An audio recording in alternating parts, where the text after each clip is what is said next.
So borderline personality disorder is characterised in particular by emotional dysregulation.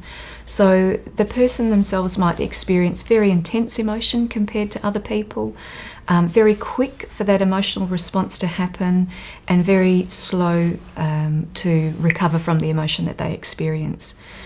They might also have fears of abandonment, so either real or perceived, which makes relationships difficult for them, as well as the emotional component to that. They may experience a lot of self-harm urges and self-harm to manage how they're feeling. They may experience dissociation. They might find that they do things more impulsively than other people, and that might result in difficulties for them later on. They might find that anger is particularly difficult emotion to manage, and that in itself creating difficulties from relationships in their everyday life.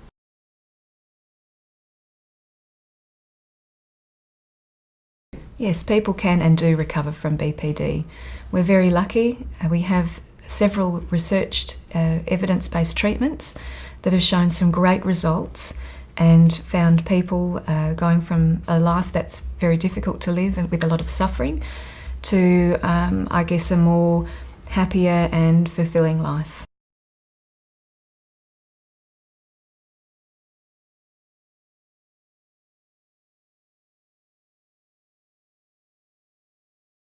One of the main barriers to treatment would be stigma.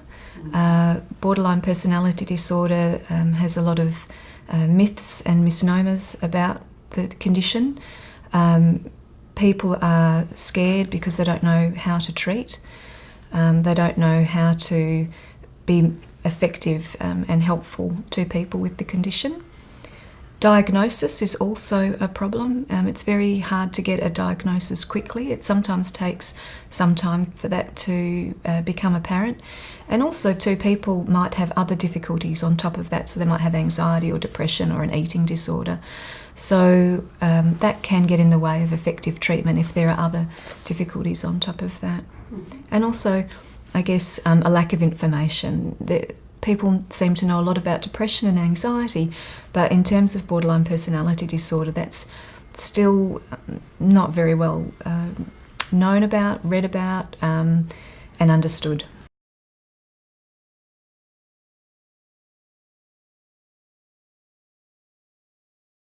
Well, firstly, I think the best start would be to go and find out about the different therapies yourself. Go and do some reading. We're very lucky. There's lots of organisations and websites that provide good information about those treatments.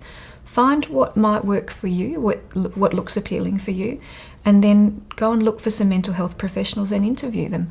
Ask them, what's their expertise in this area? Is there a particular therapy that they like to use or would choose to use, and why they do that?